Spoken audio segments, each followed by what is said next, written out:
ಒಂದು ಕಪ್ ಹಿಟ್ಟಿನಿಂದ ಇಷ್ಟೊಂದು ಗೋಲಿ ಬಜೆ ಮಾಡೋದು ಹೇಗೆ ಅಂತ ಇವತ್ತಿನ ವಿಡಿಯೋದಲ್ಲಿ ನೋಡುವ.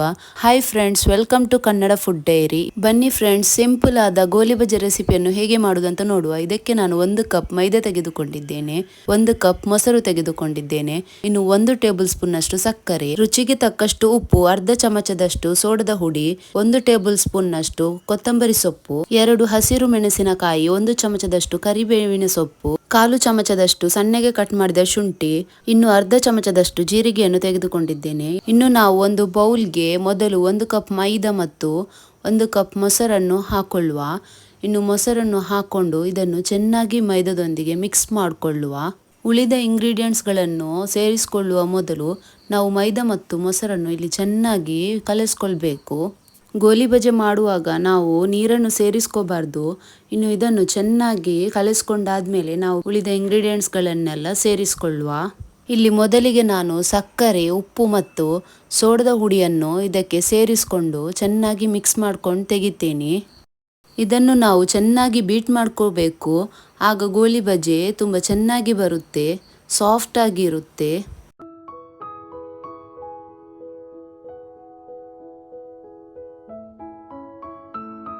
ಇನ್ನು ನಾವು ಉಳಿದ ಇಂಗ್ರೀಡಿಯೆಂಟ್ಸ್ಗಳನ್ನೆಲ್ಲ ಒಂದೊಂದಾಗಿ ಸೇರಿಸಿಕೊಳ್ಳುವ.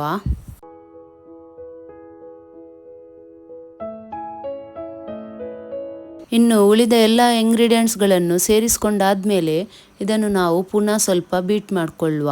ಇಲ್ಲಿ ನಾನು ಈ ಗೋಲಿ ಬಜೆ ಬ್ಯಾಟರನ್ನು ಒಂದು 5 ನಿಮಿಷಗಳವರೆಗೆ ಚೆನ್ನಾಗಿ ಬೀಟ್ ಮಾಡ್ಕೊಂಡಿದ್ದೇನೆ. ಇನ್ನು ನಾವು ಬೀಟ್ ಮಾಡ್ಕೊಂಡಾದ್ಮೇಲೆ ಇದನ್ನು ಮುಚ್ಚಿ ಒಂದು 2 ಗಂಟೆಗಳವರೆಗೆ ರೆಸ್ಟಲ್ಲಿಡುವ. ಇನ್ನು ನಾವು ಪುದೀನ ಮತ್ತು ಕೊಕೊನಟ್ ಚಟ್ನಿಯನ್ನು ರೆಡಿ ಮಾಡಿಕೊಳ್ಳುವ. ಇಲ್ಲಿ ನಾನು ವಿಡಿಯೋದಲ್ಲಿ ತೋರಿಸಿದ ಸಾಮಗ್ರಿಗಳನ್ನೆಲ್ಲ ಒಂದೊಂದಾಗಿ ಮಿಕ್ಸಿಯ ಜಾರಿಗೆ ಹಾಕೊಳ್ಳುವ. 1 ಕಪ್ ಗ್ರೇಟ್ ಮಾಡಿಕೊಂಡ ತೆಂಗಿನಕಾಯಿ, ಇನ್ನು 1 ಕಪ್ ಅಷ್ಟು ಪುದೀನದ ಎಲೆ, ಒಂದು ಸಣ್ಣ ಸೈಜಿನ ಅರ್ಧ ನೀರುಳ್ಳಿ, ಇನ್ನು ಸ್ವಲ್ಪ ಹುಳಿ ಮತ್ತು ಶುಂಠಿಯ ಪೀಸ್, ಇನ್ನು 2 ಹಸಿರು ಮೆಣಸಿನಕಾಯಿ ಮತ್ತು ರುಚಿಗೆ ತಕ್ಕಷ್ಟು ಉಪ್ಪು. ಮೊದಲಿಗೆ ನಾವು ಇಷ್ಟನ್ನು ನೀರು ಹಾಕದೆ ಗ್ರೈಂಡ್ ಮಾಡಿಕೊಳ್ಳುವ.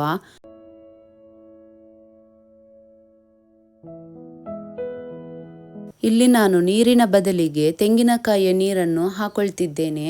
ತೆಂಗಿನಕಾಯಿಯ ನೀರಿನಿಂದ ತುಂಬ ಒಳ್ಳೆಯ ಟೇಸ್ಟ್ ಬರುತ್ತೆ. ಇನ್ನು ಇದನ್ನು ನಾವು ಚೆನ್ನಾಗಿ ಗ್ರೈಂಡ್ ಮಾಡಿಕೊಳ್ಳುವ. ಈ ಚಟ್ನಿಯನ್ನು ನಾವು ಫೈನ್ ಆಗಿ ಗ್ರೈಂಡ್ ಮಾಡಿಕೊಳ್ಳುವುದು ಬೇಡ, ಸ್ವಲ್ಪ ತರಿ ಇರಲಿ.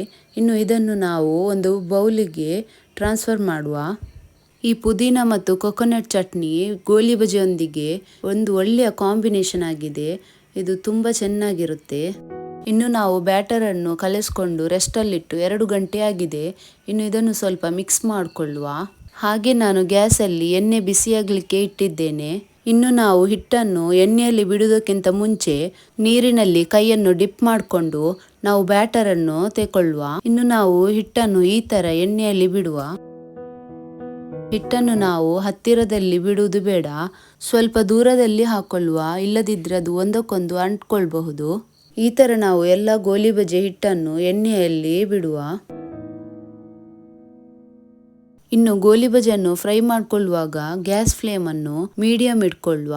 ಗ್ಯಾಸ್ ಫ್ಲೇಮ್ ಹೈಯಲ್ಲಿ ಇಟ್ಕೊಂಡು ನಾವು ಫ್ರೈ ಮಾಡಿದರೆ ಗೋಲಿ ಬಜೆ ಚೆನ್ನಾಗಿ ಫ್ರೈ ಆಗುವುದಿಲ್ಲ.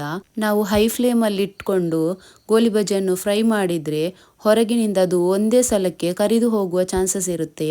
ಹಾಗೆಯೇ ಒಳಗಿನಿಂದ ಅದು ಇನ್ನೂ ಬೇಯಲಿಕ್ಕೆ ಇರಬಹುದು. ಅದಕ್ಕೆ ನಾವು ಮೀಡಿಯಂ ಫ್ಲೇಮಲ್ಲಿ ಇಟ್ಕೊಂಡು ಇದನ್ನು ಚೆನ್ನಾಗಿ ಫ್ರೈ ಮಾಡಿಕೊಳ್ಳುವ. ಇಲ್ಲಿ ನಮ್ಮ ಗೋಲಿ ಬಜೆ ಚೆನ್ನಾಗಿ ಫ್ರೈ ಆಗಿದೆ. ಇದನ್ನು ನಾನು 2 ಸೈಡ್ನಿಂದ ಚೆನ್ನಾಗಿ ಫ್ರೈ ಮಾಡಿಕೊಂಡಿದ್ದೇನೆ. ಇನ್ನು ನಾವು ಇದನ್ನು ಒಂದು ಪ್ಲೇಟಿಗೆ ತೆಗೆದುಕೊಳ್ಳುವ. ನೋಡಿದ್ರಲ್ಲ ಫ್ರೆಂಡ್ಸ್, ನಮ್ಮ ಗೋಲಿ ಬಜೆ ಎಷ್ಟು ಚೆನ್ನಾಗಿ ಬಂದಿದೆ. ಇದು ಹೋಟೆಲ್ ಥರ ತುಂಬಾ ಸಾಫ್ಟ್ ಆಗಿದೆ, ಹಾಗೆ ಟೇಸ್ಟಲ್ಲಿ ಸಹ ತುಂಬಾ ಒಳ್ಳೆಯದಿದೆ.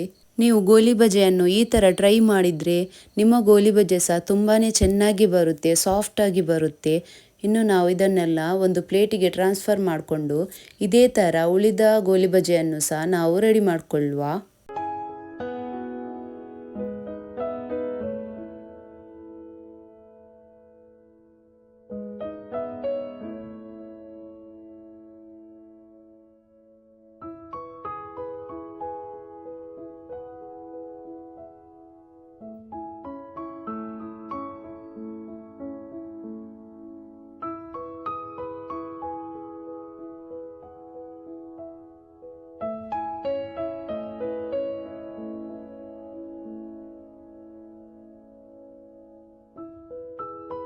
ನೋಡಿದ್ರಲ್ಲ ಫ್ರೆಂಡ್ಸ್, ಗೋಳಿ ಬಜೆ ಮಾಡುದು ಎಷ್ಟು ಈಸಿ ಅಂತ. ಹಾಗೆ ಒಂದೇ ಕಪ್ ಮೈದಾ ಹಿಟ್ಟಿನಿಂದ ಎಷ್ಟೊಂದು ಗೋಳಿ ಬಜೆಯನ್ನು ರೆಡಿ ಮಾಡ್ಕೊಳ್ಬಹುದಂತ.